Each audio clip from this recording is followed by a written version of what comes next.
Salut, bienvenue à toi dans cette vidéo, j'espère que tu vas bien, que tu as la forme. Écoute, aujourd'hui on va quand même parler d'un sujet hyper important, c'est l'augmentation de dingue du carburant.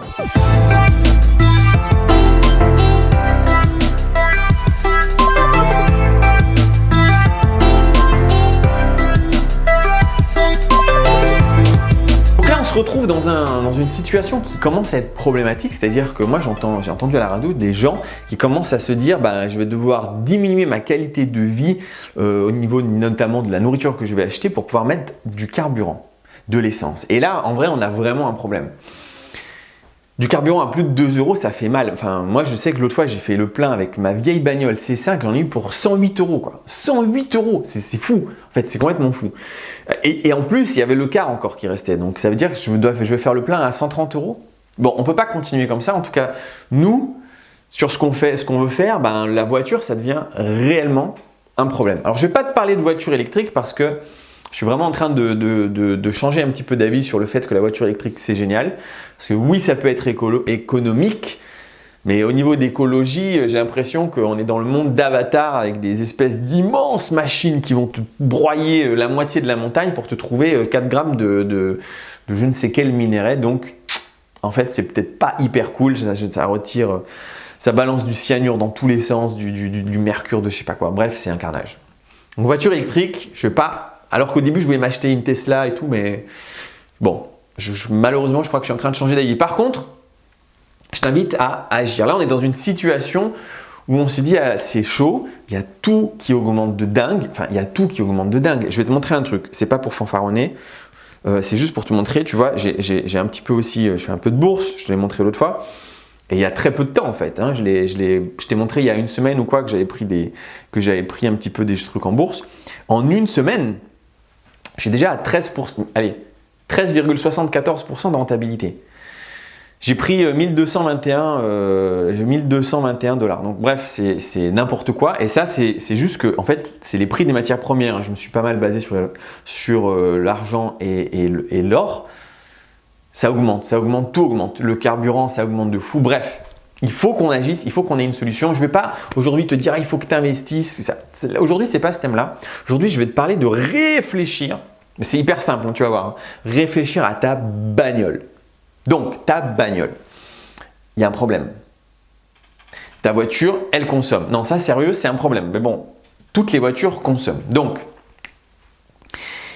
est-ce que tu as déjà pensé, en ce moment, en plus, à réfléchir un petit peu en termes d'une période de temps sur ta voiture, sur ta consommation?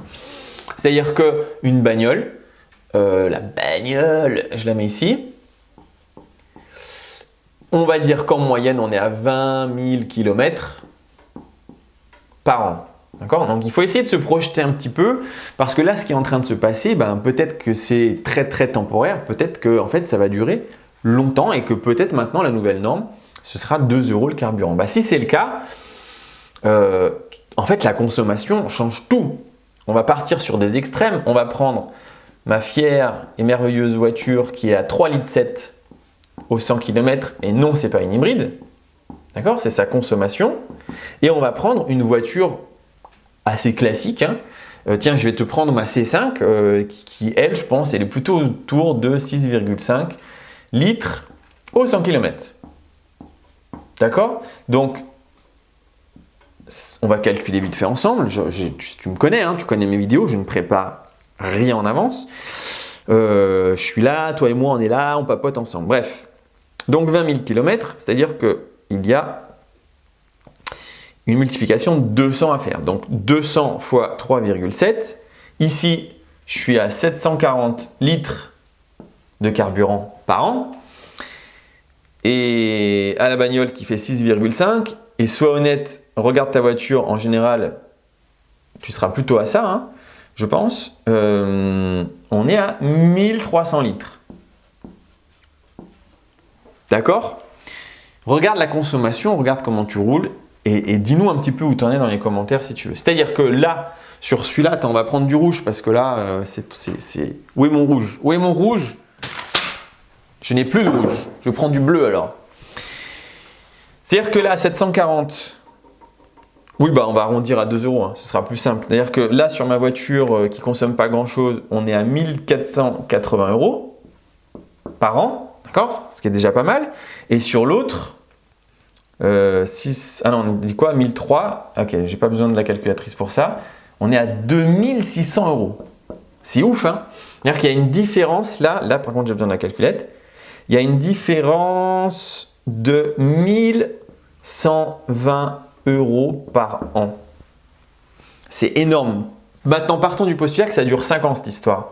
Donc sur 5 ans, on est à 5600. 5600 euros. C'est ouf. Tu vois, et ça, c'est que du carburant. Ça, c'est absolument que du carburant. Donc là, dans une situation pareille, il faut être actif. Il faut être proactif, mais il faut vraiment agir. Qu'est-ce qu'on peut faire? Bon, bah, il y a plusieurs solutions. En vrai, mais change de bagnole pour toi, pour ton usage perso. Mais oublie toutes ces voitures-là. Oublie. En plus, je suis content de pouvoir faire cette vidéo parce que ça me fait un petit peu ma propagande écolo. Mais là, pour le coup, c'est écolo et économique. Et encore, je sais qu'il y a des bagnoles, c'est plus que ça, quoi. Donc 6, 7, 8 litres, il n'y a même pas des voitures, c'est à 10 litres au 100, mais arrêtez. Avec les grosses SUV comme ça, on a l'impression qu'on est cool. Ben oui, peut-être, mais en attendant, tu consommes grave. Alors si tu gagnes plein d'argent, tu t'en fous.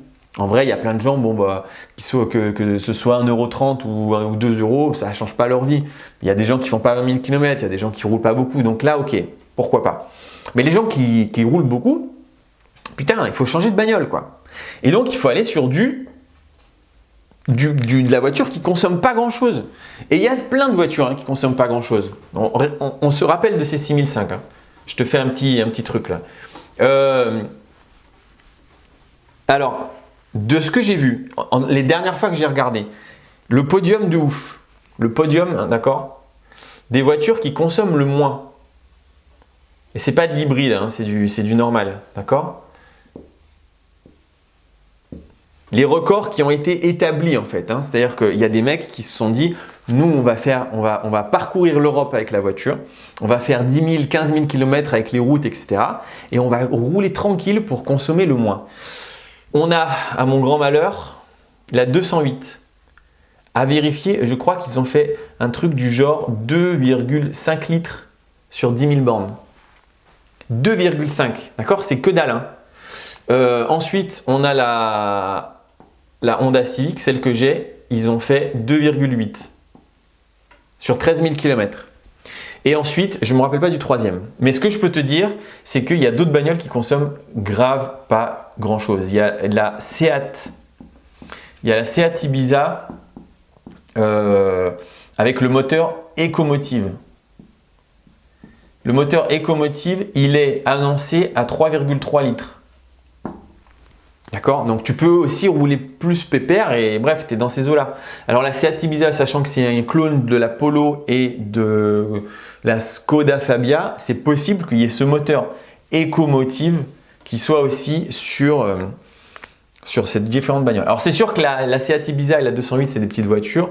La Civic, ça commence à être beaucoup plus gros. Mais enfin, tu vois que, bon là c'est des records Guinness. Hein, c'est-à-dire que les mecs, moi j'ai jamais fait ça. Hein. Sur la mienne, je suis à 3,7 en mode vraiment, je suis content quand je suis à 3,7. Et la 208, bah, j'en ai pas, je sais pas. Mais ce qui veut dire que, allez, des voitures à moins de 4 litres, d'accord, c'est possible. C'est tout à fait possible. Donc ça veut dire que juste sur le prix du carburant, tu achètes ta bagnole en 5 ans. Juste sur l'économie, c'est-à-dire que, mettons, on va partir sur un truc. Tu roules avec une bagnole, allez, qu'est-ce que tu as? On s'en fout.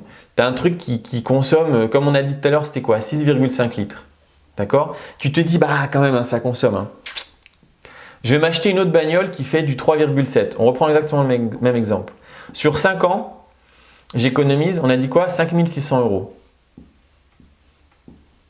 D'accord? Ça, c'est mon économie. Franchement, 5 600 euros, tu trouves des voitures à ce prix-là. Hein. Tu trouves des voitures, des Honda Civic, des Seat Ibiza Ecomotive, tu les trouves à 5 600. Et ça veut dire que rien qu'en carburant, tu pourrais être, alors, il y a plein de choses à prendre en compte évidemment, mais tu pourrais être remboursé juste sur l'économie du carburant. Et ensuite, tu as celle-là. Bah, celle-là, tu sais ce que tu pourrais en faire actuellement aujourd'hui, au jour du jour. Tu peux la revendre évidemment, ou tu peux. Et là, tu vas voir que ça peut être une expérience, ça peut être un test. On a peur parfois de se lancer. Bah, là, ça peut être l'occasion. Tu peux la louer. D'accord? Tu peux la louer en fait. Évidemment, de la location de voiture, en vrai, il y a plein de trucs à savoir. Et je pense qu'il y a des bonnes choses à faire et des mauvaises choses à faire en location de voiture. Et je vois sur Internet, il y a des mecs qui ont des bagnoles, ils les louent jamais, et d'autres, ils les louent tout le temps parce qu'il y a des bonnes choses à faire. En attendant, louer sa voiture, quelle qu'elle soit, on s'en fout laquelle tu as, ça peut être une expérience. D'accord? Expérience plus.